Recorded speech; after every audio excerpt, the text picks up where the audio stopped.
I'm looking forward to hearing about your new recording, but let me start by asking you about your first recording with the Panama Limited Jug Band. Yeah, Panama Limited Jug Band. We recorded an album with EMI, Harvest EMI at Abbey Road Studios. When was it? That was where? Oh, when? When? That was 1969. Yeah. I'm trying to do the arithmetic. Wow, yeah, it's a long time. Let's put it that much. And then we did another record after that, the year after that, just called Panama Limited. So they basically, EMI said to us, you can't do any more jug band music. We want you to do your own music. And that's when I started writing, of course. So I wrote pretty much the whole album. And then so another one came out, the Panama Limited Indian Summer album came out in 1970. About 45 years ago. Yeah. Did you have any idea 45 years ago that you'd be pushing 70 and still doing this? No, absolutely. Certainly wasn't on the cards. Dad passed away when he was 38 of a massive heart attack, and I had heart surgery 25 years ago. So, it's you never think you're going to get there, but when you do, you just wow, I've made it this far. I'm still ticking, so it's a pretty good feeling. After those recordings, it was 1970, and then in 1971, of course, the big thing that happened to me was I met a bunch of Newfoundlanders over in London called Lukey's Boat. And that led me to come back to come to Newfoundland to start a new band, which that band was called Mantis. That was in 1971, 72. And you never left? I never left, no. And why didn't you ever leave? Well, because I love it here. I don't think there's anywhere better in the world, in the sense that what you have available, the best of everything, and certainly great friends. Every Newfoundlander is a friend in a sense, as whether you meet them for 10 minutes or whether if they're long life buddies or whatever. But it's just a great spot to be, and people would say, well, why didn't you leave and try and make it? And I say, well, what's making it? Making it is making a living at what you want to do, really, isn't it? So I was already doing that. So in my way, I'd already kind of made it, as far as that goes. To strive to be that 1%, like a tremendous commercial success where you would make millions of dollars. Obviously you don't think about that when you're a musician, because you'd never get going in the first place, So I decided I stayed here, and of course then I got a family on the go, and that sort of, you can't sort of ignore that. You could ignore it and go on the road, as people have to do, but it's not something I really entertained, really. People come to Newfoundland, artists, performers, variety of kind of talents. But in the music scene, you think of Irish music and Celtic stuff, or the Newfoundland traditional sort of things. But you're a bluesman. Yeah. It just doesn't kind of fit the stereotype of Newfoundland music. But you found a niche here. I found a niche, I'm not sure how that goes down. I'm very successful here from the very beginning, which was very gratifying. Obviously I had no prior knowledge of the place, in the sense that I had no idea of the fabric, the cultural fabric of the place. I didn't realize that there was a lot of immigrants from not only where I'm from in England, but also a lot of Irish and Scottish immigrants, Welsh immigrants.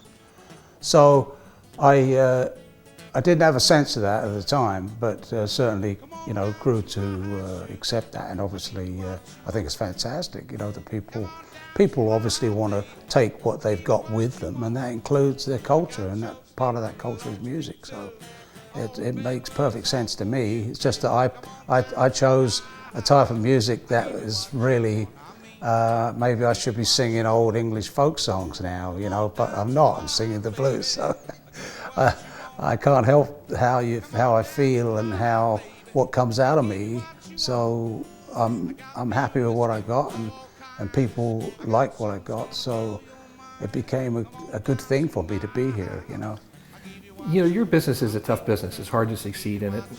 Yes. So how did you pull it off? In a place like Newfoundland with not a great lot of opportunities compared to, say, being in Toronto or yeah, I mean, big city? that's an very interesting point, Roger, you know, because, you know, you sort of go with what you got, and I certainly was, you know, had things going on at that time, you know, when you look at how long ago it was as to what we were making and then what people are making today. It's actually, it's very close, except that it was 40 years ago, and so, but the money is still the same, basically. I know people probably find that hard to believe, but it's true. So it is very difficult to make a living, and especially as a blues musician in a pretty much a traditional environment, as you would say, you know. But yeah, it seemed to work. I had my good buddy Peter Narvaez, who I befriended in 1971 when he came up from Maine, where he was living, and we befriended very early. And so we kind of, you know, worked in tandem together, and people really appreciated the blues music. You know, it's very similar, you know, when you think of traditional Irish and English music. It goes full circle, because those people were the people that created the spin-off rock and roll and country and jazz genres, you know, when it melded with the African-American folks, you know. So there is, and they use the same scales, so there's certainly a crossover. There's a lot of traditional English songs, I know, that are actually now been transferred into music from the South of America, you know, southern states. So, you know, the people that settled in places like Tennessee and Kentucky and that were Scots-Irish folks that came over and had settled from the old country. So they brought their traditional music with them, and when that melded with the music of the Afro-Americans, then that's what happened. You got blues and rock and roll, jazz and country. One of the things I thought you had that maybe separated you from other musicians is that you understood the business. You understood it was a business. Yeah. And you were good at it. Yeah, I only lately, although, you know. You seem to be good at it. The way I'm trying to sell my new CD, I probably, I'm not doing a very good job. But yeah, I learned to, when I first came over, I didn't know anything about the business. You know, I'm still not getting any royalties from those 2 albums that I mentioned to you, that have since been remastered and re-released. They're here at Fred's, should you wish to buy them, or you can get them online. But I'm not receiving any royalties from that. So, you know, it's a really tough business, the music business, and you know, you can be lucky or you can be unlucky at it. When I first came here, I didn't know the first thing about it. I didn't know what a contract was or anything like that. I'd scribbled my name on a piece of paper at EMI in London, and that put me under contract for a number of years that has since, you know, long expired, obviously. But and then doing it myself, I guess you just learn as you go along. You just learn it by getting involved in it and doing it. And so I had some great partners along the way. You know, some great musicians that, you know, make you look really good. Anyway, you know, so that helps as well.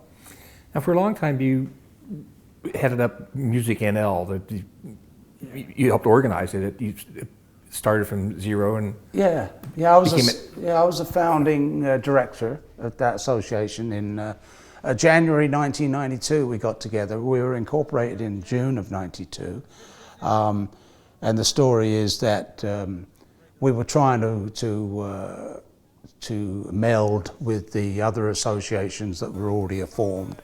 They were already formed across Canada. And there weren't a lot of them, and I've seen them all grow up and become totally irrelevant. So, all part of a larger cultural industry. Yeah, like there's an association of music industry associations, if you would. We have the CCMIA, which is Canadian Council of Music Industry Associations, which incorporates the 9 or 10 provincial and territorial associations that strive to help musicians. It's all about helping people, and when I was approached about getting involved in this, I thought it was just great because there was no one there to help me in that sense. And I just felt that it would be great to have an association that worked and offered services to its members to show them, what's what in the industry and to help guide them, provide opportunities, find funding. That's the kind of thing that got me pretty stirred up about that. And of course, it took a huge chunk of my life. I was executive director from '96 until this past year, 2014.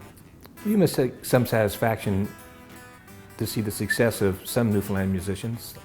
It's been great. It's been really gratifying. I think we've really taken the world stage in those 20 years, and I think that's fabulous. And we've become very proud of our music, if I can use that. A Great Big C is Great Big C. Hey Rosette on a lesser scale, perhaps. Great Big C, tremendous ambassadors for the province. Great, Hey Rosetta are doing great. You wonder if that would have happened without Music NL. Well, yeah, you can never second guess that stuff, but I mean, it's just enough to find the money to provide the programming to help these artists get to the next level, And not only the money, but the expertise and the knowledge to help them.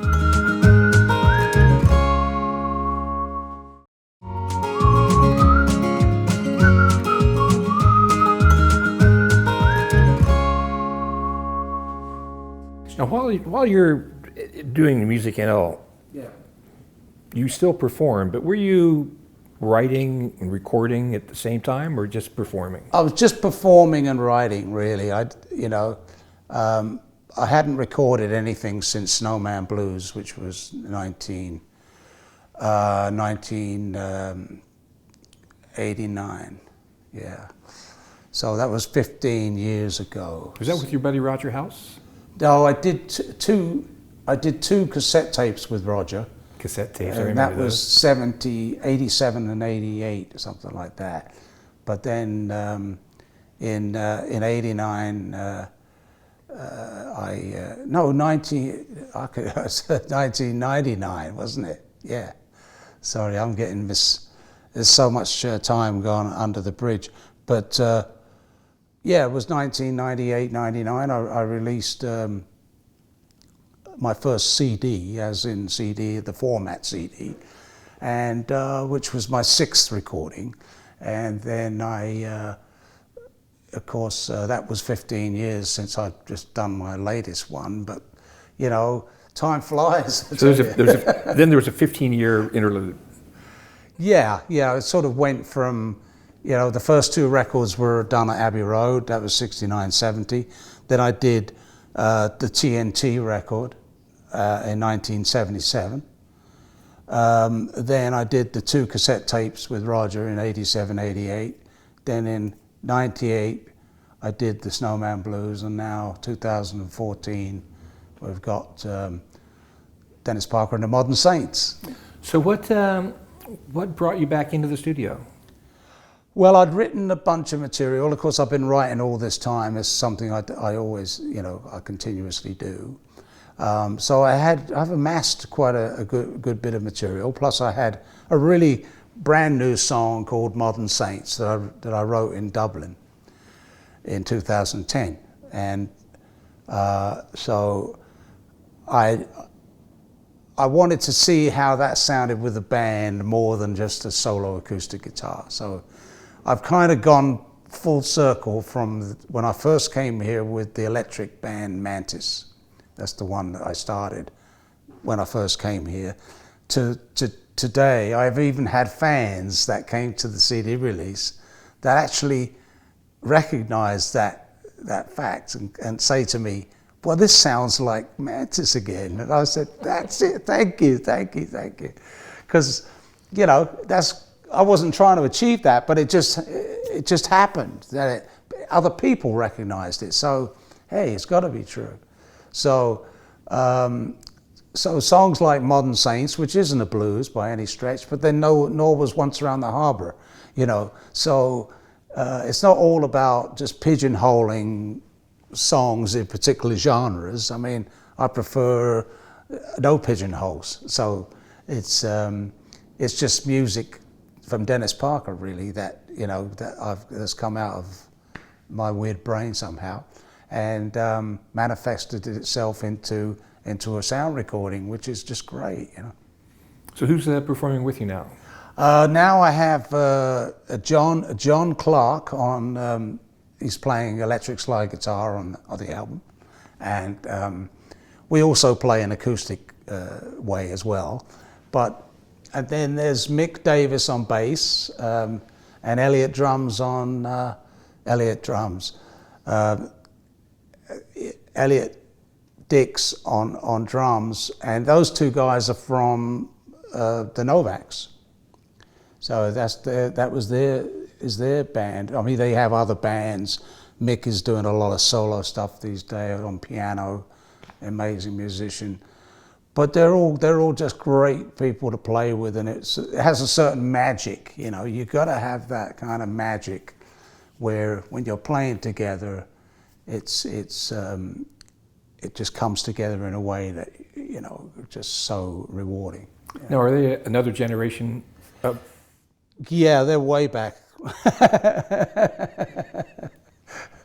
They're way back, you know. I think I probably got 30 odd years on Mick and Elliot, you know, and I don't think, maybe Johnny, probably about, well, it's close to 30 years there too, I think. So, yeah, they're young people. It's nice to be involved with young people because they got brand new ideas, and there's no preconceived, you know, way of working the songs, I suppose. But I don't really think of it that way, you know. It's just people that happen to be there at the time and that are interested in doing it, and so you just carry it out, you know.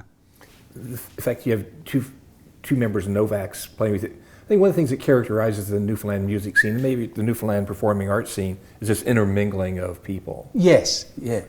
It's well, that's so true, and everyone's in 100 bands kind of thing, you know, which I think it's really healthy, but also, I mean, it can get tricky in scheduling and stuff like that, because everyone's playing with everybody else, but I think the artistic cross-fertilization that goes on. Yeah, and certain things stimulate that, like the RPM challenge, which is kind of a contest that's evolved, you know, over the years through a magazine called The Scope, and they put on this challenge, and they challenge musicians to do something new and record it, and then they have there's a competition sort of around it as well. I've never entered into it, but a lot of the younger people do that, and because they're playing with everybody. I mean, there's sessions going on, you know, there's certainly traditional sessions going on,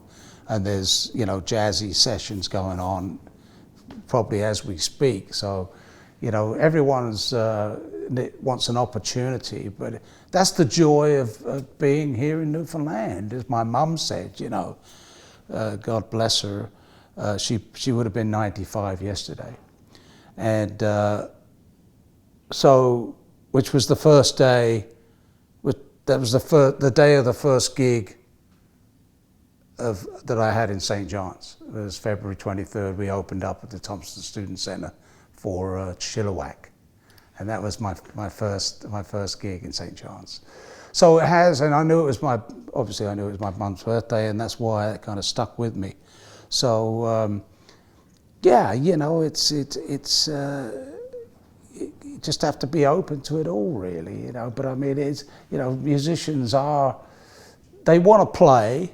That's what they want to do. They want to play, and so if any opportunity, they're going to be into it, you know. I want to ask you about how things have changed in terms of production, but also in terms of marketing. So how's recording in the era of cassette tapes to now? Yeah. It's crazy, isn't it? You know, I mean, let's face it. We're kind of lucky to have seen that transition, I think. But God knows what's coming next. But you know, with the way things are going, it looks like CDs will be going the way of the dodo pretty soon. And you know, and that's in the proof of you know, Drake, the Canadian hip hop artist, just released an album. It's never going to be on CD or vinyl. It's all digital. So, you know, I think eventually that everything's going to end up there. You know, there's still a great love for vinyl, and I love it too. I'm still playing my vinyl records. So, in fact, one of my fans told me that the second Panama record sold for $600 on eBay the other day. Ouch. So, you know, that's amazing stuff, you know. You know, it's come a long way. The cassette was kind of a stopgap, you know, along the way, and, you know, the format doesn't matter really. You know, it's not the format, it's the music, isn't it? So there's just a lot of people doing, you know, music these days. So how's it changed the marketing, this digital format? Well, the marketing, I mean, before, if I had a record out, you know, I'd be sending it to Sound & Record Man and put it in all the stores across Canada, for starters. And plus you'd have your regular reviews in magazines and newspapers and that kind of thing. Now that the record stores are all gone, much like when I first started in England, there was, you could get the top 20 at Woolworths, you know, or you could go down to Oxford Street and HMV was there, or you went to a couple of specialist shops on blues. That's where I found my blues records, and there was 2 of those in the whole of England. So, you know, and now it's pretty much back to the same thing. You know, if you want to get it, I mean, of course, everyone's getting it digitally now, so there's no challenge. You have it immediately. But if you wanted to go and search the record out, there is not a lot of places you can get. You can do that. Fred's here. You know, there's a few like-minded stores across the country. But it's very difficult to market it. It's easier to send it to people to review, and because they just get the tracks now, don't they? You know. So how do you? I mean, when you would send it to Sam the Record Man, he would send you money back when he sold it, or he would send you back. Yeah. So how do you sell now? How do you get paid now? I'm on iTunes. You know. So I checked my statement the other day. There's a whopping $30 in there. So maybe that's not my delivery method. I think, you know, everyone's got a demographic, you know, so I look at my demographic as being in the latter part of 100, you know. So, you know, people that come out to see me and enjoy my music and want to buy a CD, they're going to buy the CD, you know, from Fred's or off me, or where that's the only 2 places. If they want to go through iTunes, they don't get the cover, but they get, I mean, the cover is, you know, is there for them to look at, I believe. I'm not really sure. I don't download digital music. I would never. I don't even know how to do it. So are you going to tour? Are you going to do festivals? Are you going to get out and, is Denis Parker going back on the road? I want to go back on the road to a certain extent, you know, not to kill myself or anything quicker than I probably already am, but certainly to the point where I can do, say, a 2 or 3 week tour of some festivals around Canada, back to where I was when I took this job. I was doing festivals across Canada before I took this job. So